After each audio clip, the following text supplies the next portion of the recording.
Very good. So now we go back in the room, and in fact I'm going to call our first panelist on stage. We're going to stop talking about the present. We're going to talk about the future. So to do that, I'd like to call our three speakers. Please join me on stage. I'll introduce you while you come up.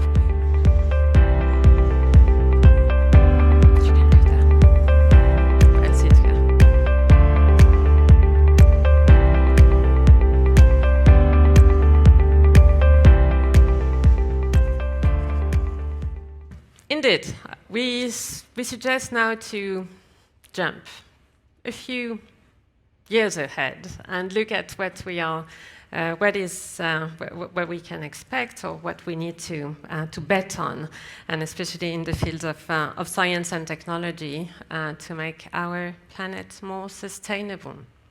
So to discuss what we can see in crystal balls, well, it's my pleasure to welcome our first three speakers here in Brussels. So from my left to right, I'd like to introduce Sari, Arho, Havrén.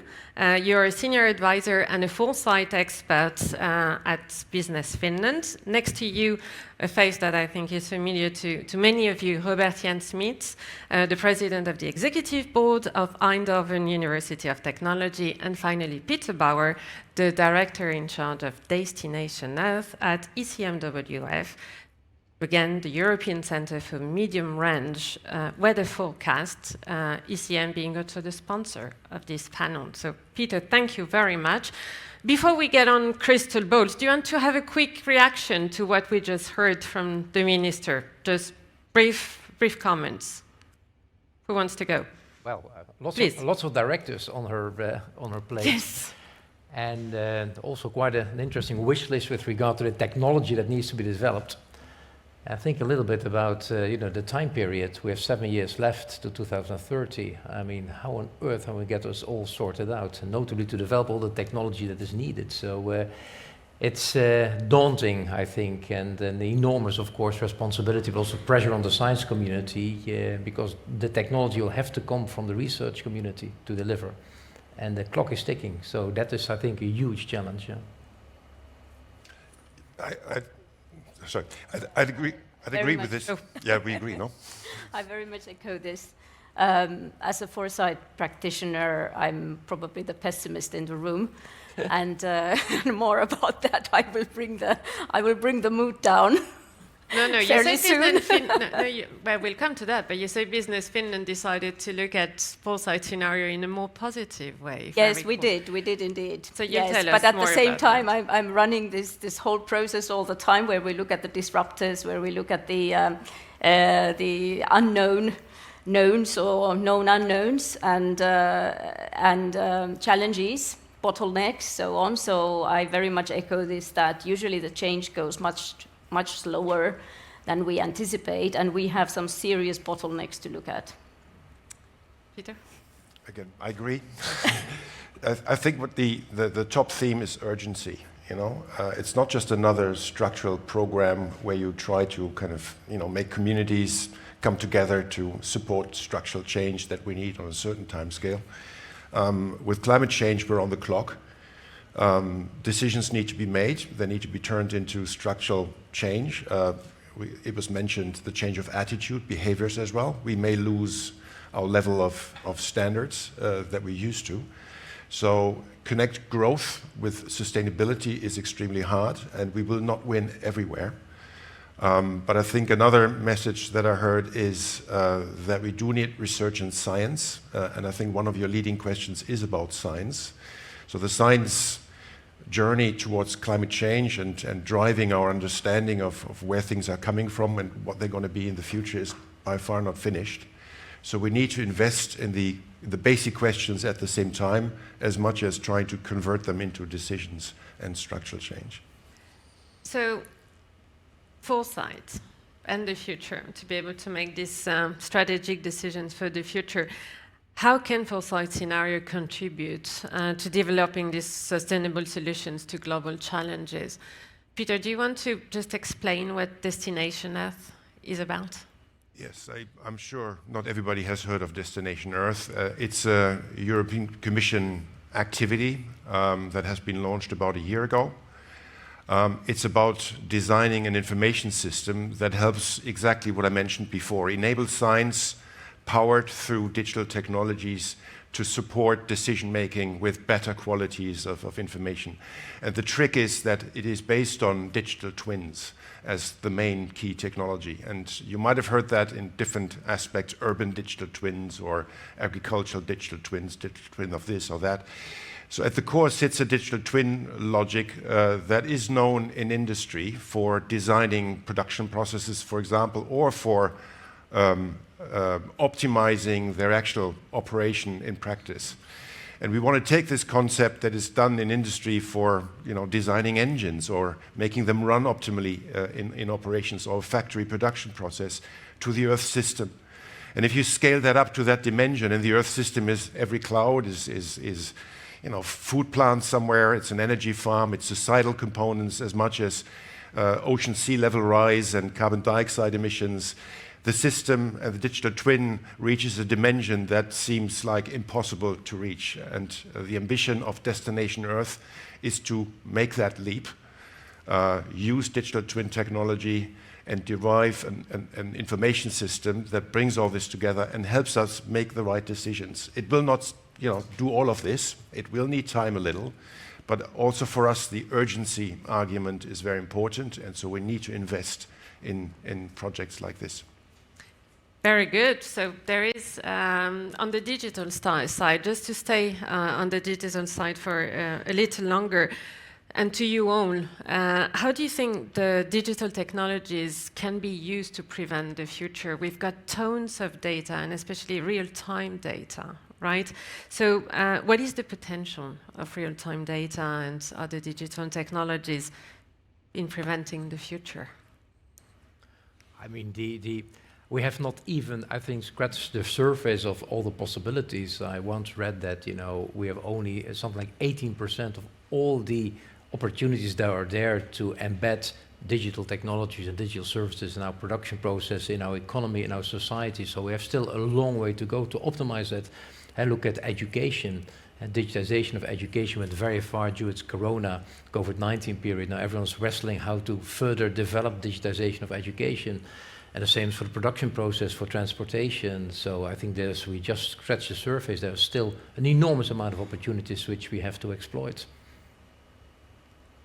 I think this is a positive side, that there are these technologies that can be employed in preventing climate disasters. We have already there are signals, there are technologies that combine machine learning with satellite imaging and to prevent, for instance, or to detect aerial possibilities for wildfires and so on, which can give us not just to prevent them, but also in case of not preventing them, we have time to prepare down to the community level, down to the individual level to be prepared.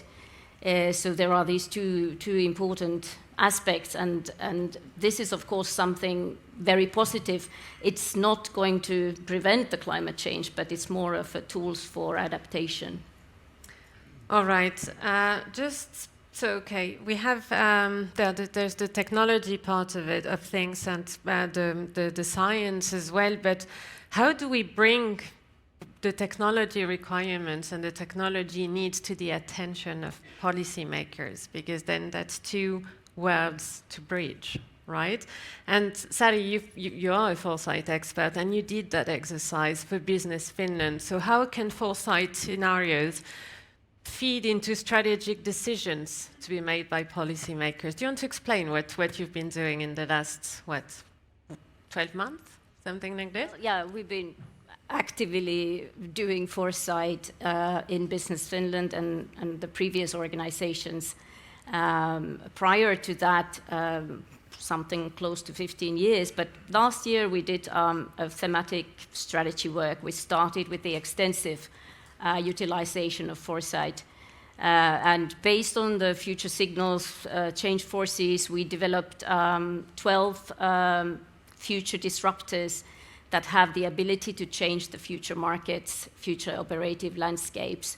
And then, based on these 12 disruptors, we developed 10 future development paths that we took a positive approach to that would give us opportunities in the future to maintain competitiveness, enhance competitiveness and well-being of the society.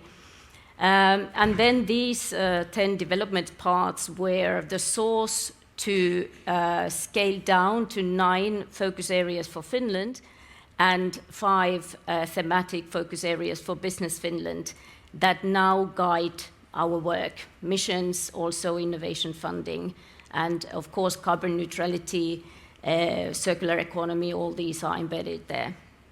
But yeah, there is one issue though, is that these funding cycles are much, much shorter than the perspective of Foresight scenario. Indeed. So how do the two work together?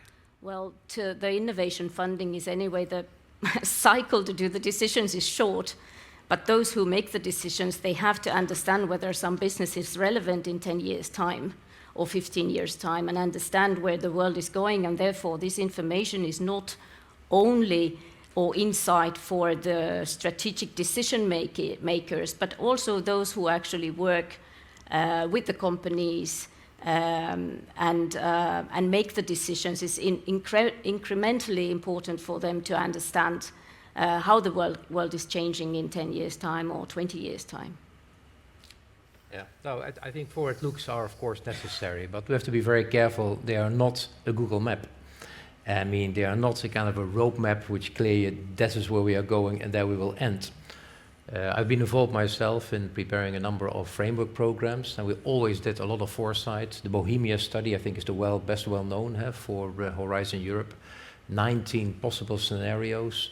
And if I now look back to them, this was all done in 2017, 2016, you see even on, for instance, scenario related to infectious diseases, that by 2040, all infectious diseases will be beaten. And then that was, of course, all drafted before COVID-19. And you see that it doesn't work like that.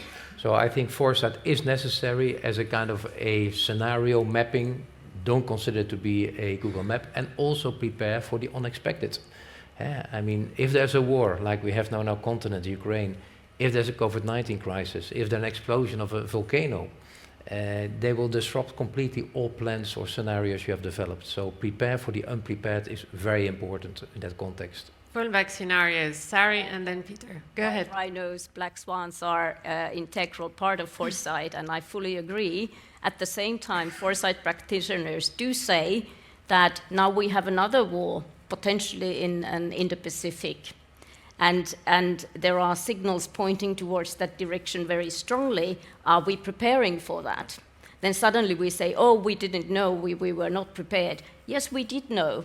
Same is the pandemics. Foresight practitioners are saying that this is not the only pandemic. We will have more pandemics. Are we prepared better? I think that's the question for the policymakers. How do they then utilize this information? But as human beings, we don't want to necessarily acknowledge the horrors in the future, like war. It's devastating. And or another terrible pandemic. We don't necessarily want to admit that this is something that we should prepare to. Wait, we'll have one specific session on pandemic preparedness. So let's hope by the end of the day we'll be prepared. Peter. I want to come back to this funding cycle question, because that's really important. In the end, we're trying to create sustainable solutions, but we're not ready to create sustainable funding solutions for those. You know, and maybe that makes sense to explain in the context of that nexus that Romina mentioned. You know, academia, industry, and public decision makers. I think it was. They all operate on different funding cycles, on different development cycles, and in the end, we need to bring the three together to be effective.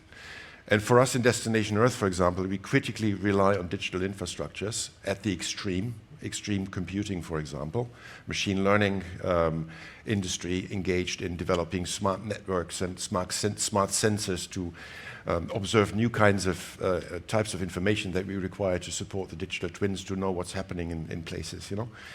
and research as well, and scientific research. So they all operate as well on different cycles, and yet the funding cycles are not sufficient to create planning security, which allows you to actually to create a roadmap for implementing, thinking this through, crossing the interfaces between these different compartments, and laying the foundation for a sustainable program. That can be, you know, we shouldn't be concerned by funding or funding cycles for a challenge as important as climate change, which costs us, you know, unprecedented amounts of money in terms of societal impacts and lives. We shouldn't be concerned about funding cycles, really. In the case of Destination Earth, remind us, how does the funding work? How often is that? We are funded by the European Commission, Yeah. the DG Connect, so the Directorate General in charge of digital technology is in charge, but we are and they are concerned about funding, so we are facing this exact question, actually. You know. All right. I will take questions in 3 minutes. So I give you 3 minutes to prepare. And while you do so, you touched upon fallback scenarios. So my question to you all is, can we anticipate everything?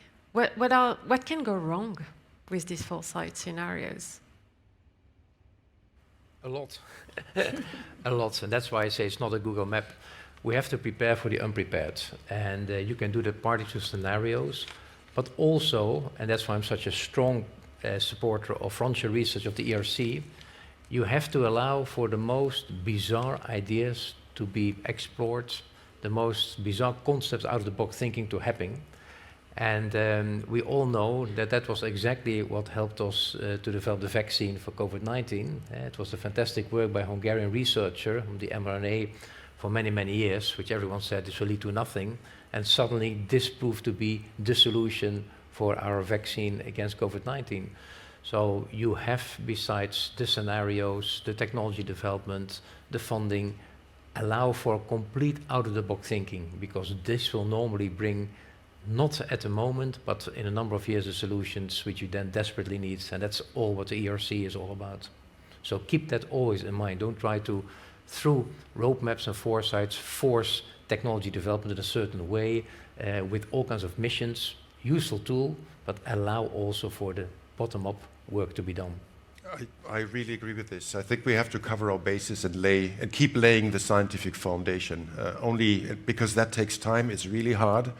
We're facing scientific challenges, you know, certainly in health, but in climate science, where I'm from, for sure.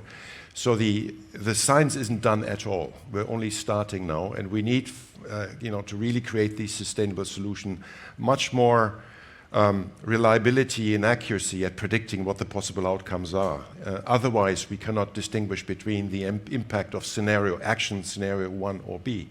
So scientific research has to be supported to a much greater extent than maybe 10 or 20 years ago, when questions were more general, you know, and we could get away with more general answers. Yeah.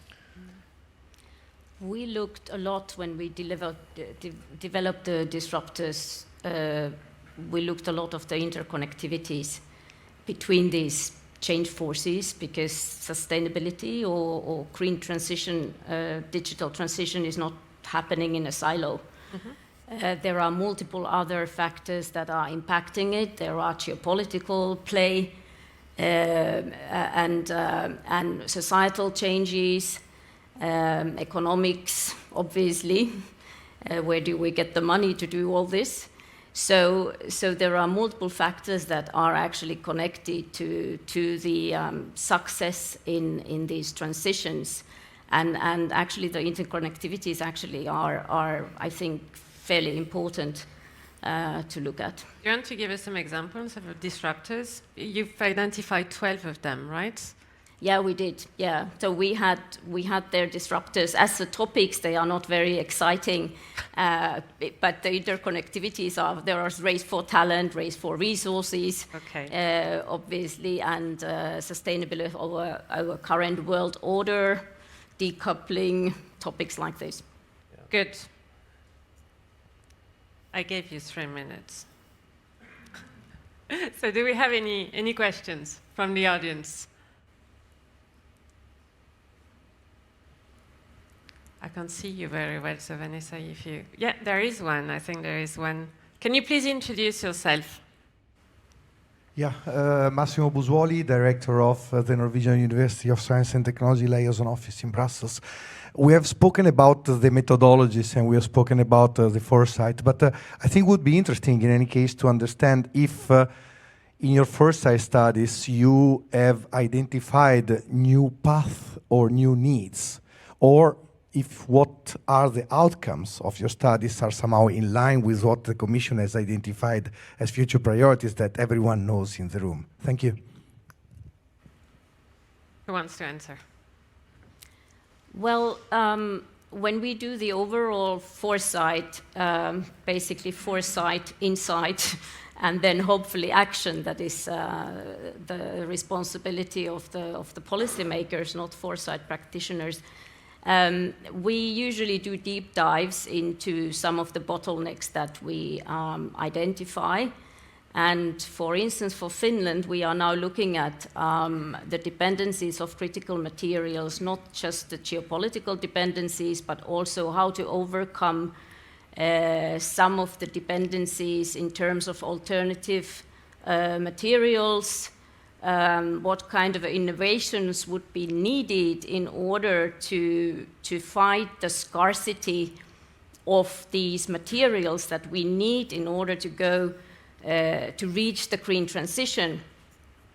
Because, Europe, US, Canada, so on, wants to be carbon neutral in 2050, China in 2060. We are all competing globally over the same scarcity source of the materials that are needed to enable these technologies that the minister was talking that we need.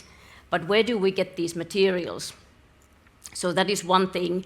Of course, circular economy is one opportunity, but as the minister said, we need considerable investments there. So we are also trying to build concrete ways of what are the bottlenecks and how can we overcome these in the future. Also to see a bit of a timeline, how long it would take.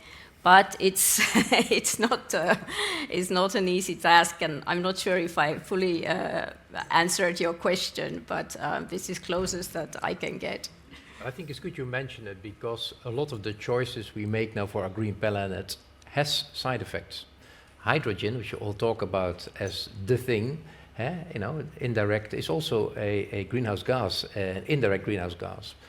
Biological farming sounds all nice, good for the planet, but it will have consequences for food production and the amount of food production. If I take a country like the Netherlands, at the moment, a very intensive agricultural system, 80% is exported. At the moment, a big discussion to reform the whole agricultural system. That would lead to much production. And then you could say the Dutch only need 20%. So, I mean, the 80% they export, they can do without. But you have also responsibility towards the rest of the world. So I think it's very important that we, in our goal to reach the targets and to develop a green planet, we clearly look at the side effects. And rare earth is a nice example. Everyone goes into electrification, batteries, rare earth will be enormous pressure. And so I can mention a lot of these side effects which we really need to address in order to avoid that we get ourselves into huge problems on this road towards 2030 and 2050. But on this question of alignment with the priorities of the Commission, do you feel like there is enough coordination between the different levels of authorities when it comes to preventing and, well, predicting what the future will be and what should be the priorities? There's probably good examples and bad examples. The question is to find out whether, because this is really about societal change, so we can't just survive by having certain interfaces work and certain mechanisms work in a specific, let's say energy industry or something. It's about the holistic solution, and it has international dimensions, so quickly you reach a dimension from where you start with an economic or industrial incentive, and it reaches geopolitical dimensions, And I'm not sure we're set up for that, I have to say. It's easy to sponsor a part, but to then, as you said, to anticipate what that may mean in terms of a chain reaction of events that is beyond your control is really hard to gauge. And whether we set up for this to control what could happen possibly is I'm not sure, in place. And integrated policy making is extremely difficult. Take, for instance, biorefineries, which you say are great, but then you need a certain amount of waste, agricultural waste, to let the biorefinery work. But exporting agricultural waste was, according to European legislation, not always possible. So that was against the idea of creating scale and scope to allow a biorefinery to work. So integrated policy making is extremely difficult. We see that at the moment very much being debated in Brussels with regards to a relaxation of state aid rules, where you see, you want to boost innovation, at the same time you want to have fair competition, so how to combine that, but you don't want to over-regulate state aids so that people can really get on with the innovation agenda. So integrated policy making is, I think, for my years in Brussels, one of the biggest challenges we always faced, Is there enough, and then I see that we have a couple more questions. When you were at the Commission, you also put a lot of emphasis on the need for scientific advice in policy making. Is there enough of that?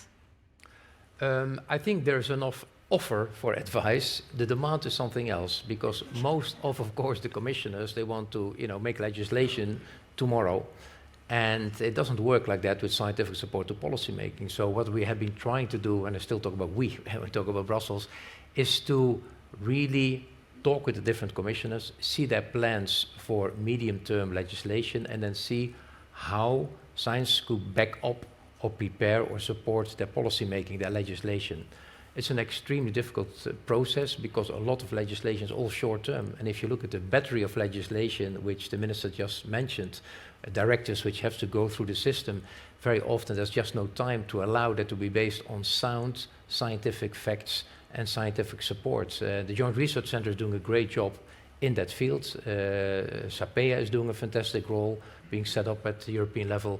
But this connect between the offer for advice and the demand for advice is not yet functioning in an optimal way, purely because people are under pressure.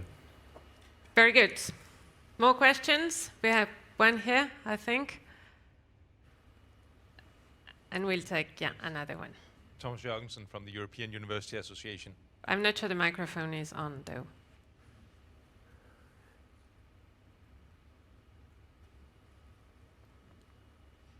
Go ahead, Thomas. This is on. Yeah, it is. So, Thomas Jørgensen from the European University Association. A couple of years ago, the European Environmental Bureau put out a small pamphlet, which I'm always amazed is not read more in research circles, called Decoupling, Debunked, where they simply say technical solutions don't work. Either you have efficiency gains and then you just use more because it's cheaper, or you move the problem elsewhere. You find something that's battery driven and you move the carbon emissions to Chile and the lithium mines there. Which is maybe a little bit of a crude argument, but it does hit a raw nerve, I think, to say, can we actually, this whole idea about solving the thing through green tech, either through research or engineering, does that work? Do we have the means to have a real impact assessment of green technologies? And I think you come back to a main problem, or a main issue, is that the sustainability challenge is a much more of a political challenge than it is a sort of tech solution. So it's very much about, can we see the impact? Can we actually measure whether green tech is very green or not? All right. Well, Vanessa will take then another question here, but Peter, go ahead. I'm not an expert in that field, I have to say, but it resonates with me, I have to say. If I interpret your question correctly, so I don't believe we can engineer the problem away. So for me, addressing climate change, for example, is primarily done through doing less and do it more efficiently with the means that we have, than looking for the silver bullet industrial solution that takes care of it, and we can pretty much go on, and grow. So growth for me is if we put growth as a number one constraint on our policies, I think we have a problem.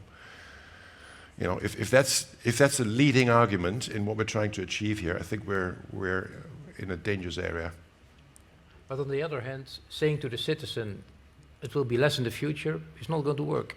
Well, There needs to be growth, different type of growth. There needs to be a prospect, because doing a step backwards will, I think, be hard, certainly in our spoiled societies, to accept.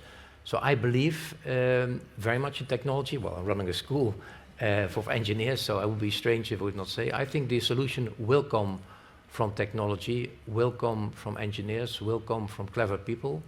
I mentioned the COVID-19 example, where also, thanks to science, solutions were brought. So I'm, from that point of view, more optimistic. But there's one thing I always believe in, is that there will be growth, but it will be a different type of growth.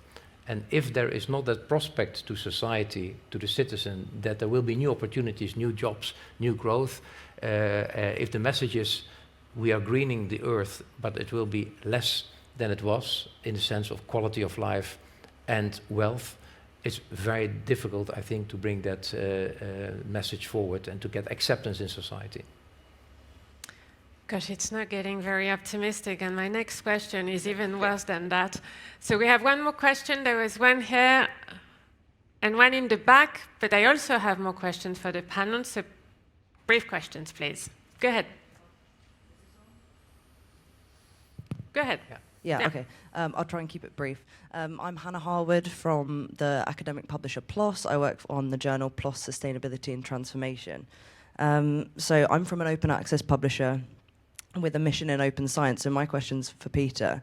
So who can access the Destination Earth data? Is it, or will it be made publicly available so that researchers can help develop the technology we need at the pace we need it, and then in turn to help inform policy? Thank you. Takes it a notch down. Yes, the data will be freely available once the system is in place. That's what it's for. It's an open platform, so it is meant to serve data to everybody or anybody. But it's probably doing more, actually, because it's a platform for your own developments. It's a platform where you can deploy your own tools and applications. It's by no means a closed shop. You know, it's a platform that can also create incentives for people to do things they haven't thought about it, because it wasn't possible without that platform. Good. One more question here, and Thank you. Is this on? Yep. good. Ronald Brown, Cost Association. I've listened carefully to, let's say, the different angles that were offered also by the panelists and you as a moderator, and I'm absolutely intrigued by the title. Can we anticipate? And then I suddenly had to think about an article that we read, I think we could all read in the newspaper, about ExxonMobil. In the 70s, they had scientists that predicted for them the future and also the effect of fossil, let's say, energies in terms of the climate impact and so forth. And they have been, in hindsight, awfully precise. And yet they did everything to basically put that under the carpet and put out in the public a different narrative so they could continue, of course, making a buck for their fossil. What is the response from the scientific community about this? It's been ear-deafening silent. Is there any view on this? This kind of way of conducting science and then dealing with the results? And how do we do that as a community? How do we cope with that?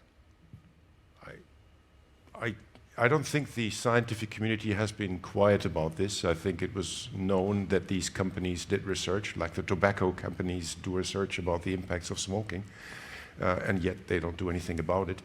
It's part of their business model. So I think the knowledge was there. It was done at the same time as the independent science, so company or industry independent science developed their models and predictions of future climate evolution under different emission scenarios.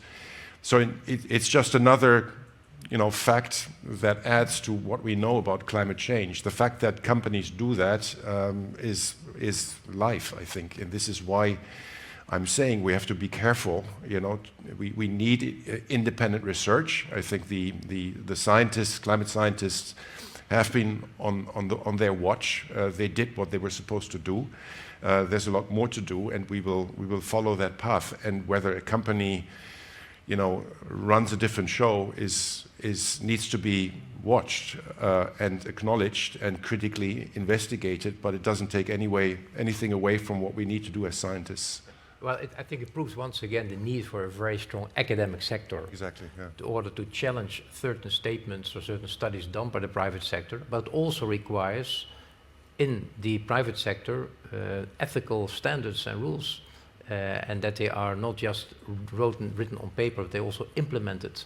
I think there's a strong responsibility with regard to the private sector from that point of view as well, to not put such studies under the carpet. And we all know, Peter already mentioned the tobacco industry for many years. We all remember the Marlboro cowboy with his cigarettes healthy on his horse.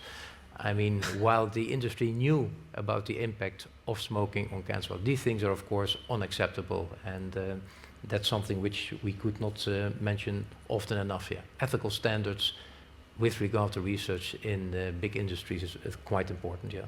Okay, to cheer us up, let's talk about geopolitics. Apologies to those who wanted to ask one more question. Well, the three speakers will be around, so if you have more questions, I suggest you take them out at the coffee break. We just have a couple of minutes left. Geopolitics, how do you see, and in 2 minutes we will never be able to cover that, so I just will ask the question in a very simple way. Sari, you're a geopolitical foresight expert, right? How is Europe how do you see Europe evolving in the future and in this foresight and green area? Do you think Europe can really take the lead in clean tech and in the green transition? Well, cheer us up. Okay. This is a huge question, but from the as a geopolitical futurist, I see the world going very much into the bipolar direction between the US and China. And we are... So where does Europe fit in? And when these relations between these two further deteriorate, our swing space is getting narrower and narrower. And then we come, of course, to the dependencies and how to overcome these dependencies that we have, which are not necessarily in the GDP of one nation. They are not that crucial, but in the green transition, they are. And if we fail in the collective ability to act, and Europe has not been very good in that area, in the policy making. 10 years ago, we already had the trade defense instruments, but we basically handed over the solar industry to the Chinese companies. So if we fail in boosting the innovations at home and grow home-born industries in these areas, I'm afraid that the same will happen with EVs and batteries and other these technologies that we need in this transition. But I could talk more about the geopolitics easily, but I don't see Europe as a third geopolitical power base in the future. I think we have hard choices in front of us.